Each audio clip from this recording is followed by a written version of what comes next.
Very good morning. Vinod Kumar, lecturer in zoology, government degree college Medak. ఈరోజు మనము ఉభయచరాలు, సాన్లక్షణాలు, వర్గీకరణ, ఇది డిగ్రీ థర్డ్ సెమిస్టర్లో జువాలజీ సబ్జెక్ట్లో ఉంది. కాబట్టి ఈ ఉభయచరాలు అంటే ఏంటి, వాటి సాధారణ లక్షణాలు, వర్గీకరణ గురించి మనం ఈరోజు తెలుసుకోబోతున్నాం.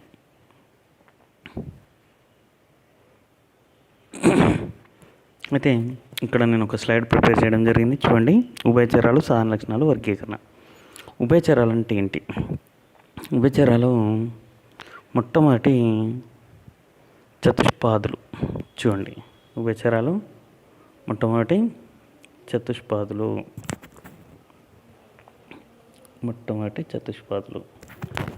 అయితే ఇవి కార్బనిఫెరస్ కాలంలో ఉద్భవించినాయి. కాబట్టి కార్బనిఫెరస్ కాలాన్ని ఉభయచరాల స్వర్ణయుగం అని కూడా పిలుస్తారు. ఏ కాలాన్ని? కార్బనిఫెరస్ కాలాన్ని ఉభయచరాల స్వర్ణయుగం అని కూడా పిలుస్తారు. రాణా గోలియత్ అనేది అతిపెద్ద కప్ప. ఉభయచరాలు అంటేనే తెలుసు, రెండు చరాలు, నీరు మరియు నేల. ఈ రెండిటిలో కూడా నివసించే జీవులను ఉభయచర జీవులు అంటారు. ఉదాహరణకు కప్పలు. ఉభయలింగ జీవులు వేరు. ఉభయలింగ జీవులు అంటే మళ్ళీ ఒకే జీవిలో స్త్రీ పురుష ప్రత్యుత్పత్తి ఉంటే వాటిని ఉభయలింగ జీవులు అంటారు. మరి రెండు ఆవాసాలపైన నివసించే జీవులను ఉభయచర జీవులు అంటారు, కప్పలు. ఉభయచరాల గురించి అధ్యయనం చేసే శాస్త్రాన్ని బాక్టీరియాలజీ లేదా ఆంఫిబియాలజీ అని కూడా పిలుస్తారు. బాక్టీరియాలజీ లేదా ఆంఫిబియాలజీ అని పిలుస్తారు. వీటి సాధారణ లక్షణాలు చూద్దాం. ఇవి అస్థిర ఉష్ణ సకశేరుకాలు. అంటే వీటి దేహ ఉష్ణోగ్రత పరిసరాలను బట్టి మారుతూ ఉంటుంది. తర్వాత ద్వంద్వ జీవనాన్ని గడుపుతాయి. ద్వంద్వ జీవనం అంటే ఇంతకుముందే చెప్పుకున్నాం మనము. అంటే నీటి పైన, తర్వాత నీటిలోన, తర్వాత నేలపైన నివసిస్తాయి. తర్వాత చర్మం మృదువుగా ఉండి, గరుకుగా ఉండి శ్లేష్మ గ్రంథులను కలిగి ఉంటాయి. తెలుసు మనకు గ్రంథులు ఉంటాయి, అందుకే వాటి చర్మం తేమగా ఉంటుంది. చర్మం పైన క్రోమటోఫోర్లు అనే కణాలు ఉండి వర్ణాన్ని, రంగును కలుగజేస్తాయి. అందుకే కప్పలు వివిధ వర్ణంలో ఉంటాయి. మనం కప్పలు చూస్తుంటాం, సాధారణంగా గ్రీన్ కలర్లో, వైట్ కలర్లో, ఎల్లో కలర్లో కూడా ఉంటాయి. ఇవి ద్వంద్వ జీవనాన్ని గడుపుతాయి. శ్వాసక్రియ 3 రకాలుగా జరుపుకుంటుంది. 3 రకాలంటే ఏంటి? చర్మ శ్వాసక్రియ, ఆశగ్రసన కూర శ్వాసక్రియ, పుప్స శ్వాసక్రియ. అయితే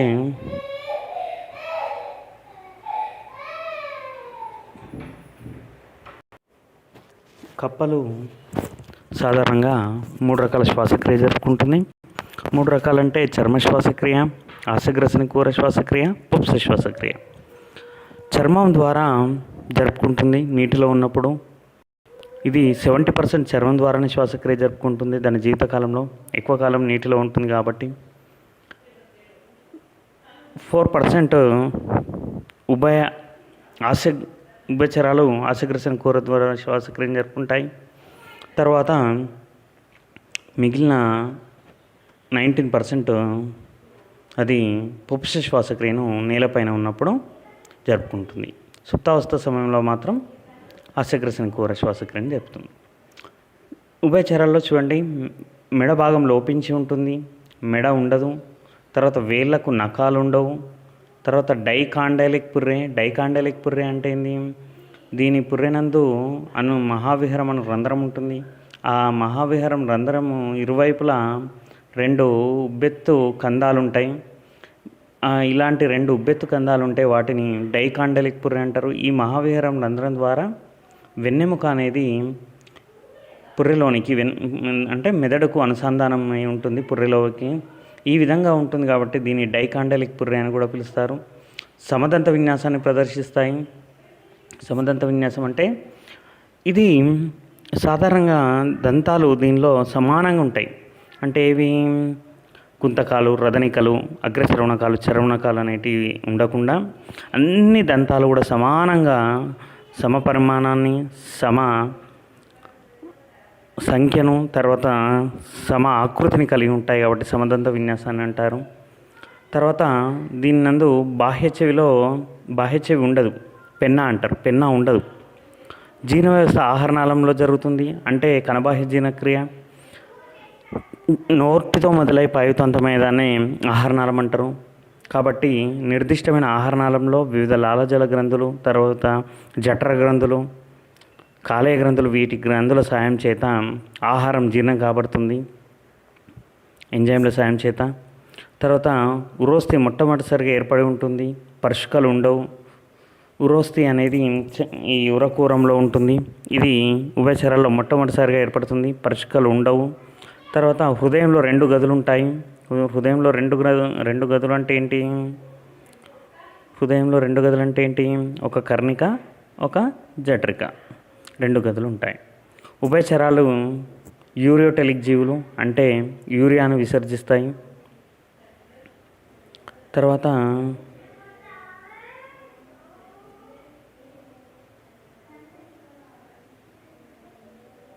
వీటి గురించి మనం ఇంకా తెలుసుకోవాలనుకుంటే, మెదడులో అంతగా అనుమస్తిష్కం అభివృద్ధి చెంది ఉండదు.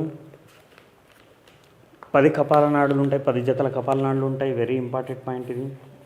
తర్వాత లింగ విభేదన ఉంటుంది, అంటే మగకప్పలు ఆడకప్పలను వేరువేరుగా ఉంటాయి.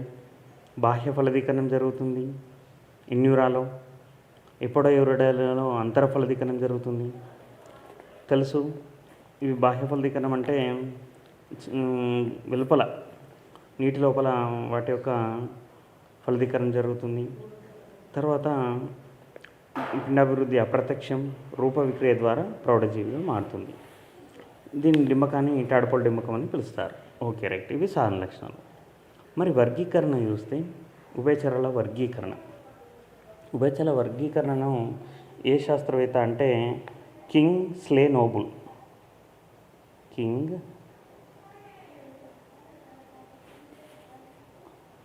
స్లే నోబుల్ అనే శాస్త్రవేత్తలు ప్రతిపాదించారు. వీళ్ళు 3 క్రమాలు ఉంటాయని పేర్కొన్నారు. విలుప్తం చెందిన ఉభయచరాలన్నిటినీ స్టీగోసెఫాలియా అనే ఉపవిభాగం కింద చేర్చారు. జీవించున్న వాటిని లిస్సాంఫిబియా అనే ఉపవిభాగం కింద చేర్చారు. చూడండి ఇక్కడ స్టీగోసెఫాలియా అంటే విలుప్తం. ఇక్కడ చూడండి, స్టీగోసెఫాలియా. ఇవి విలుప్తం చెందినవి ఉన్నాయి.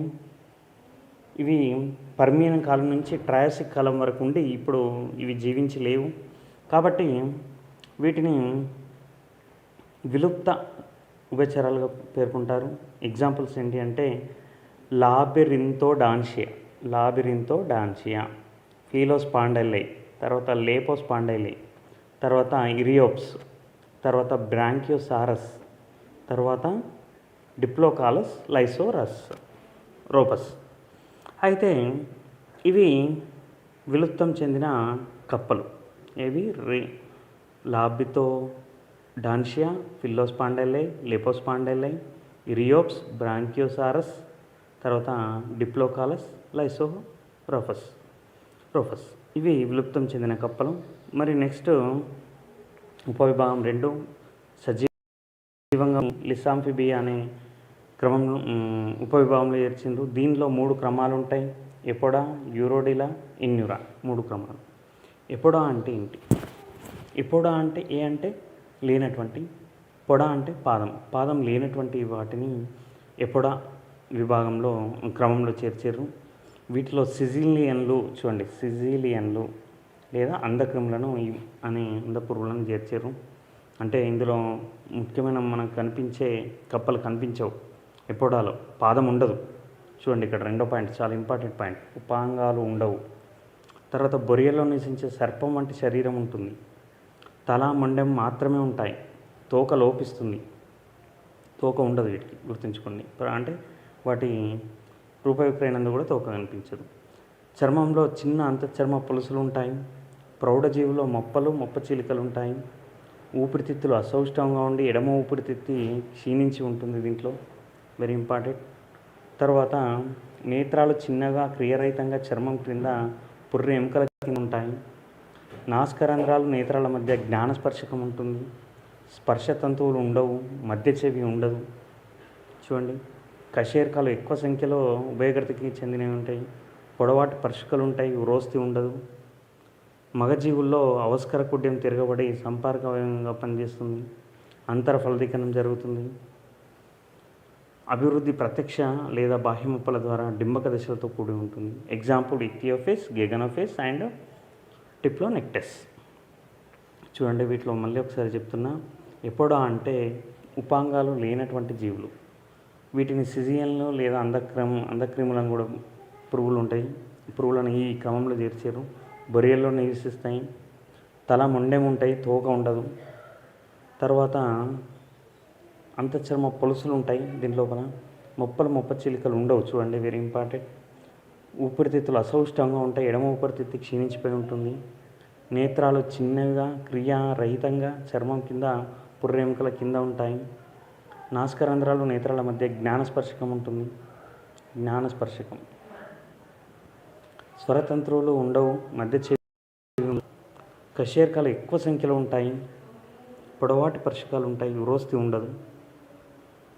అంతరఫలదీకరణం జరుగుతుంది. Example Ichthyophis, గెగనోఫిస్, టిప్లోనెక్టస్. నెక్స్ట్ రెండవది యురోడిలా.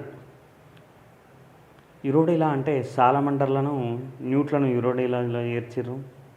ఉత్తర అమెరికాను యురోడిలా జీవుల రాజధాని అని పిలుస్తారు. యురోడిలాలు ఉత్తర అమెరికాలో బాగుంటాయి. తోక జీవితాంతం ఉంటుంది. మన దగ్గర కనిపించే ఎన్యూరా కప్పలు తోక ఉండదు. కేవలం వాటి లార్వ దశలో మాత్రమే, టాడ్పోల్ దశలో మాత్రమే కనిపిస్తుంది. చర్మము పొలుసులు లేకుండా ఉంటుంది. ప్రౌఢజీవుల్లో మొప్ప చీలికలు ఉంటాయి. Very important. చూడండి, ప్రౌఢజీవుల్లో మొప్ప చీలికలు ఉంటాయి.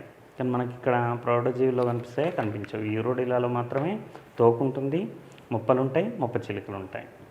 తర్వాత కళ్ళు చిన్నవిగా ఉంటాయి. దీని లోపల కళ్ళు చాలా చిన్నవిగా ఉంటాయి. స్వరతంత్రువులు ఉండవు, మధ్య చెవి ఉండదు. స్వరతంత్రువులు ఉండవు. చూడండి, మన కప్పలు ఏ విధంగా అరుస్తాయో ఆ విధంగా దీంట్లో ఉండవు. పర్షికలు ఉంటాయి. ఉరోస్తి తక్కువగా అభివృద్ధి చెంది ఉంటుంది. సంపర్కం ఉండదు. అంతరఫలదీకరణం జరుగుతుంది. సైరన్, యాంప్లిస్టోమా, నిక్టూరస్ ఇవి వీటికి ఉదాహరణ. నెక్స్ట్ మూడో క్రమము ఇన్యూరా.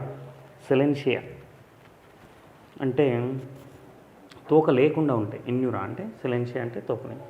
ఇవి తోకలేని మనం చూసేటువంటి మన దగ్గర కనిపించేటి ఇన్యూరాని దుమికే ఉభయచరాలు తోక ఉండవు. దీనిలో కప్పలు గోధుర కప్పలను చేర్చారు. వెరీ వెరీ ఇంపార్టెంట్ పాయింట్ ఇది. కప్పలు గోధుర కప్పలను చేర్చిన క్రమం ఇది ఇన్యూరా. దేహం పొట్టిగా వెడల్పుగా ఉండి తల మండెములను కలిగి ఉంటుంది. చర్మాంగాలు పూర్వాంగాల కంటే పొడవుగా ఉండి గెంతడానికి ఉంటాయి. పాదాలకు అంగుళ్యాంతర జాలకం ఉంటుంది. చర్మం పొలుసులు లేకుండా ఉంటుంది. ప్రౌఢజీవుల్లో మొప్ప చీలిక లోపిస్తాయి. స్వరతంత్రువులు ఉంటాయి. మధ్య చెవి, కన్నబేరి ఉంటాయి. బాహ్య చెవి ఉండదు. కళ్ళు పెద్దవిగా కనురెప్పల్లో ఉంటాయి.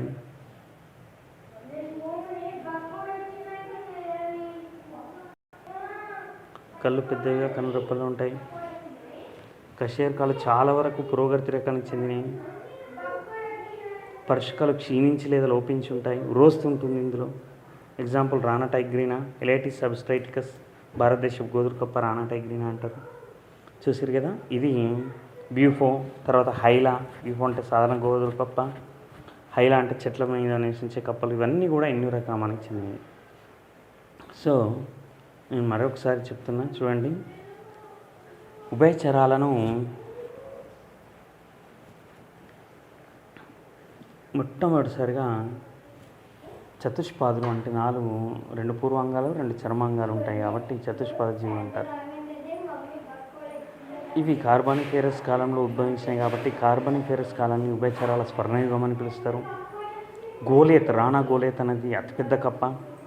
ఉభయచరాల గురించి అధ్యయనం చేసే శాస్త్రాన్ని ఏమని పిలుస్తారు? బాటకాలజీ లేదా ఆంఫిబియాలజీ అంటారు.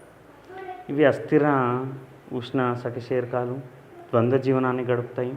చర్మం మృదువుగా కానీ గరుకుగా ఉండి శ్లేష్మ గ్రంథులను కలిగి ఉంటాయి. క్రోమాటోఫోర్లు వర్ణాన్ని కలిగజేస్తాయి. శ్వాసక్రియ 3 రకాలుగా ఉంటుంది. మెడభాగం లోపించి ఉంటుంది, వేళ్లకు గోళ్ళు ఉండవు, డైకాండైలిక్ పుర్రె సమదంత విన్యాసం కలిగి ఉంటుంది, బాహ్య చెవి ఉండదు, జీర్ణ వ్యవస్థ ప్రత్యేకమైన ఆహారనాళంలో అంటే నోటితో మొదలై పాయుతంతమైన ఆహారనాళంలో ఉంటుంది. దీన్ని కణబాహ్య జీర్ణక్రియ అంటారు. ఉరోసి మొట్టమొదటిగా ఏర్పడిన జీవులు. పరుషుకలు ఉండవు, 2 గదులు ఉంటాయి, ఒక కర్ణిక ఒక జఠరిక. యూరియోటెలిక్ జీవులు. మెదడు అంతగా అభివృద్ధి చెంది ఉండదు. 10 జతల కపాల నాడులు ఉంటాయి, 10 జతల కపాల నాడులు. తర్వాత బాహ్య ఫలదీకరణం ఎక్కువ జరుపుకుంటాయి. లింగ విభేదనం ఉంటుంది, అప్రత్యక్ష డెవలప్మెంట్ ఉంటుంది. తాడపొల డింబకం కనిపిస్తుంది ముఖ్యంగా కప్పలలో. అయితే దీన్ని చూస్తే ఉభయచరాలు యూరియాను విసర్జిస్తాయి కాబట్టి వీటిని యూరియోటెలిక్ జీవులను కూడా పిలుస్తారు. తర్వాత దీని సార లక్షణాలు చూస్తే, దీని వర్గీకరణ చూస్తే విలుప్తం చెందినటువంటి అంటే ఒకప్పుడు ఉండి ఇప్పుడు విలుప్తం చెందిన వాటిని స్టిగోసెఫాలి అంటారు. ఇప్పుడు జీవించే వాటిని లిసాఫిబియా అని అంటారు. జిమ్నోఫియా అంటే జిమ్నోఫియా లేదా ఎప్పుడాలో దీంట్లో అంటే లిసాఫిబియాలో మళ్ళీ 3 ప్రమాదాలు. యూరోడిలా, ఇన్యూరా. ఎపోడా అంటే దీనిలో సిజిలియన్లు లేదా అంద పురుగులను చేర్చారు. ఉపాంగాలు ఉండవు. బొరియల్లో నివసించే సర్పం వంటి శరీరం ఉంటుంది. తల మొండె మాత్రమే ఉంటుంది, తోక లోపిస్తుంది. చర్మంలో చిన్న అంతఃచర్మ పొలుసులు ఉంటాయి. ప్రౌఢజీవిలో మొప్ప చిలుకలు ఉండవు. ఉపరితిత్తులు అసౌష్ఠవంగా ఉంటాయి. నేత్రాలు చిన్న క్రియారహితంగా ఉంటాయి. నాసికారంధ్రాలు నేత్రాల మధ్య జ్ఞానస్పర్శకం ఉంటుంది. స్వరతంత్రువులు ఉండవు. మధ్య చెవి ఉండదు. కశేరుకాలు ఎక్కువ సంఖ్యలో ఉభయగర్తి రకానికి చెందినవి ఉంటాయి. పొడవాటి పరుషుకలు ఉంటాయి. ఉరోజీవుల్లో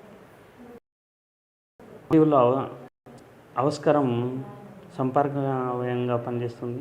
అంతర ఫలదీకరణం జరుగుతుంది.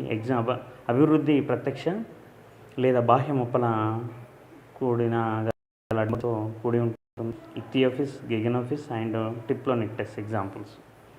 తర్వాత యూరోడిలా క్రమం.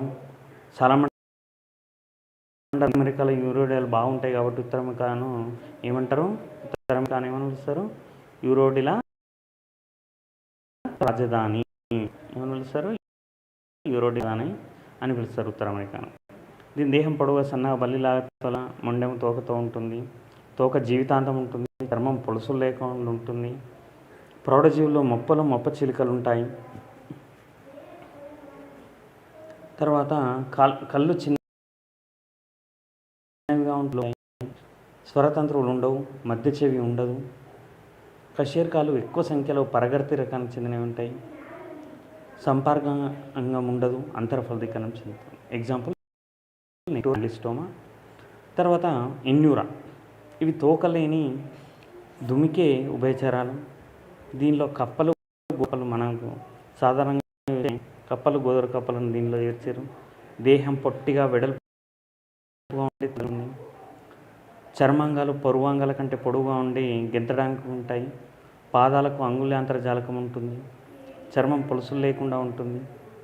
ప్రౌఢజీవుల్లో మొప్ప చిలుకలు లోపిస్తాయి. స్వరతంత్రువులు ఉంటాయి. మధ్య చెవి కర్ణబేరి ఉంటాయి. కళ్ళు పెద్దవిగా కనురెప్పల్లో ఉంటాయి. కశేరుకాలు చాలా వరకు పురోగతి రకానికి చెందినవి ఉంటాయి.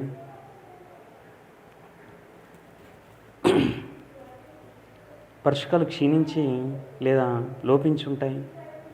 ఆస్కోఫస్ తోగలాగా శాశ్వత ఆవిష్కరణ పొడవుగా ఉంటుంది. బాహ్య ఫలదీకరణం జరుగుతుంది. ఎగ్జాంపుల్ రానటైగ్రీనా, ఎలైటిస్ అబ్స్ట్రైటికస్, తర్వాత బ్యూఫో, హైలా. ఇవి వీటి యొక్క వర్గీకరణ. అంటే మనకు ముఖ్యంగా ఎపోడా, యూరోడిలా, ఇన్యూరా. ఎపోడా అంటే పాదం లేనటువంటి. యూరోడిలా అంటే సాలమండర్స్ ఉంటాయి. ఇవి సన్నగా పొడవుగా తోక ఉంటుంది. ఇన్యూరా అంటే మనం కప్పలు, సాధారణంగా కప్పలు ఇవన్నీ దుమికే ఉభయచరాలు.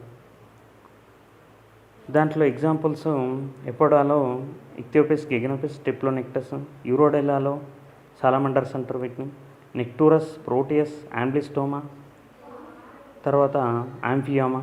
ఇన్యూరాలో ఇది చాలా ఉన్నాయి. రానటైగ్రీనా, ఎలైటిస్, బ్యూఫో, మెలనాక్ట్రిస్, హైలా, తర్వాత ఇంకా చాలా ఉంటాయి, డెండ్రైటిస్, తర్వాత రైనోడర్మా, అబ్స్టైటికస్, ఎలైటిస్, తర్వాత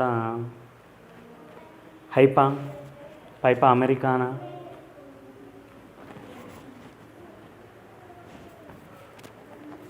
హైలా ఫాబర్, రాకోపోరస్, డెండ్రోబేటస్,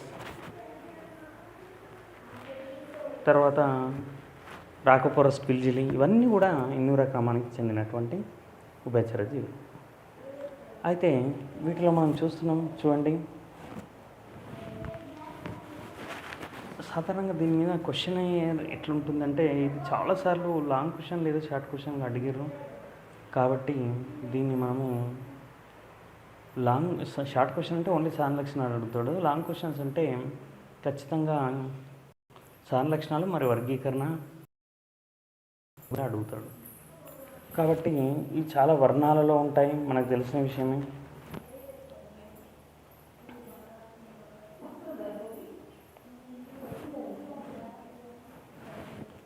ఈ విధంగా ఉభయచరాల లోపల సాధారణ లక్షణాల వర్గీకరణ అనేది ఉంటుంది, కాబట్టి ఇది చాలా important topic.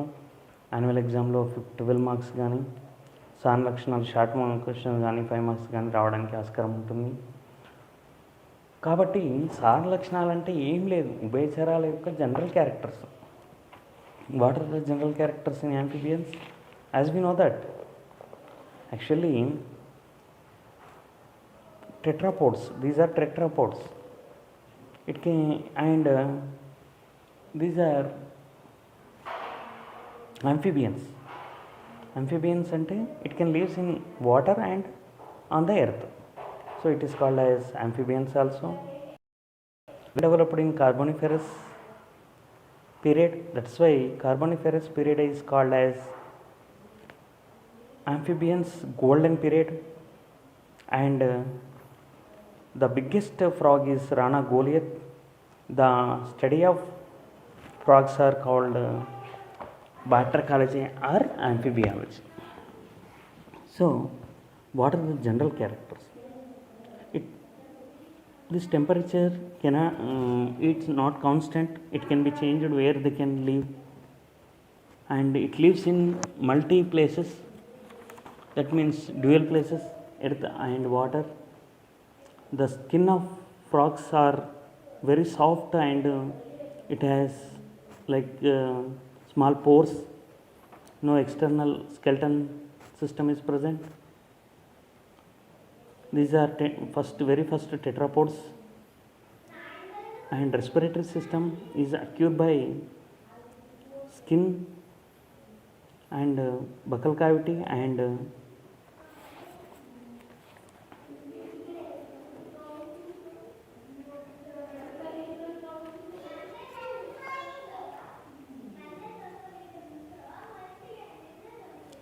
lungs, respiratory system. So the neck is absent,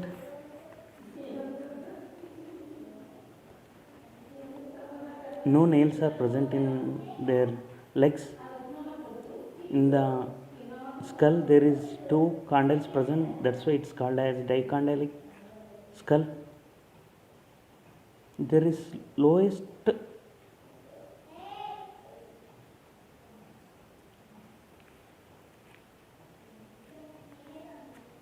vertebrates in present, and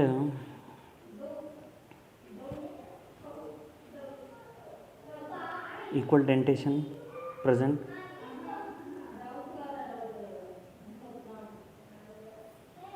Very first time they are tetrapod animals. Digestive system is acute as extracellular system, that means alimentary canal. In alimentary canal, digestive food is digested by digestive glands. It starts with mouth and ends with anus, so this is called extracellular digestive system. And in the heart there are 2 chambers, first one article and ventricle. Arteria, ventricle. Kidneys are mesonephric,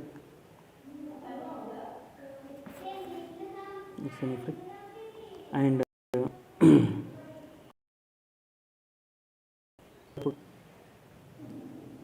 male and females are different. External fertilization is present. The classification of is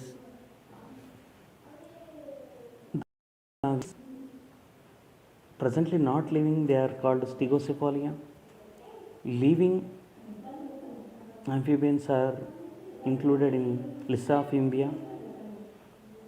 It has three orders. The first one Apoda, second one Urodila, third one Inura. Apoda means there is no pods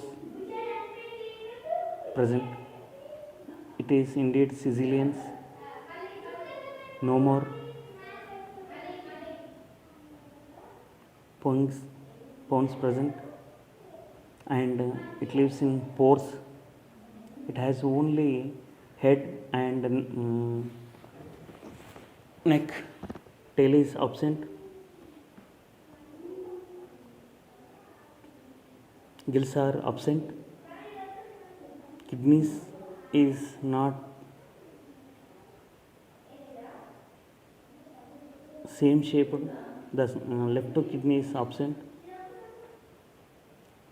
So internal fertilization is acute. Examples: Ichthyophis, Giganophis, Triplonectus, and Urodila.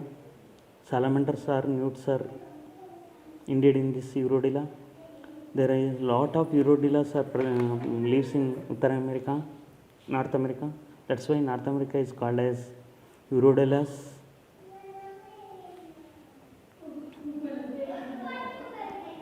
Continental, and tail is present lifetime. Gills are present.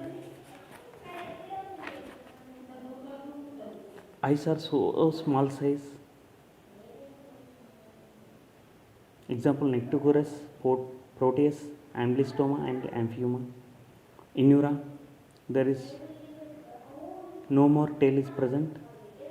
It can jump from one place to another place without tail. General frogs are included in this Inura.